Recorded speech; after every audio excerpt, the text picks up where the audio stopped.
Hi, if I was to ask you if you're feeling stressed, what would your answer be? We're so used to carrying stress that we don't even realise that it is there most of the time. So there are different types of stress. So in the main, we have two types of stress. We have that flight and fight response that we get when our life is in danger. Say we have a wild animal right in front of us and we have to do something to survive, and we either fight it, we either freeze, or we run. And our body responds to that. It responds to that fear. It goes into survival mode, and it preferentially diverts blood to the arms and the legs so that we have extra energy, and we have the chemicals as well that go into that to really enable us to fight for our lives. And then the body is used to saying that the stress is gone, we've survived that dangerous incident, and we might feel exhausted after that. So we rest and we recover and we recuperate, and our body goes back into its normal, just our normal balance. So that's one type of stress. But then we get another type of stress, which is like an everyday stress.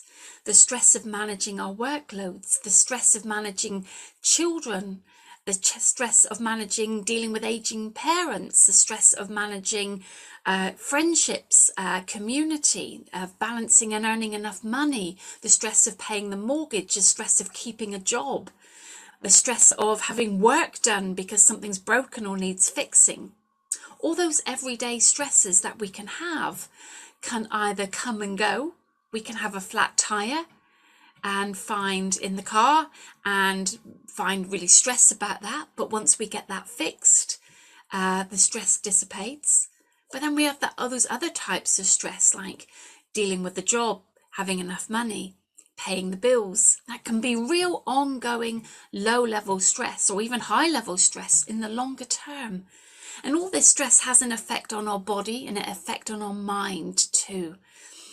Now, we get so used to those levels of stress, we don't even realize that they're there, and they could be harmful on our body.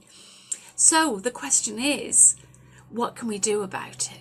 Well, there are lots of different things that we can do to help us support ourselves in reducing stress. And because it is Mental Health Awareness Week this week, I'm running a free stress reduction clinic. And maybe come along and find out how stressed you are, really. You might get an insight that you're more stressed or less stressed than you anticipate.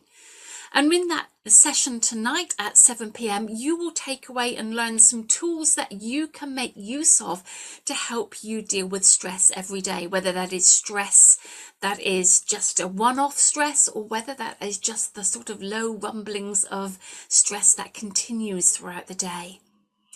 Because we spend so much time worrying about things that never happen. Our mind is amazing. It is wired to worry, but we can learn to worry in a better way. So come along, click on the link and register for a place tonight. As I said, they're free. They're my gift to supporting mental health awareness, and learning some of these tools are really important to be able to help you every day just to manage and to feel and recognize and acknowledge the stress you do have, and some tools to learn to reduce it. So all you've got to do is click on that link, and I look forward to seeing you there. Have a good stress-free day, or at least turn up and learn how to have one tomorrow. I'll see you, hopefully see you tonight. Take care.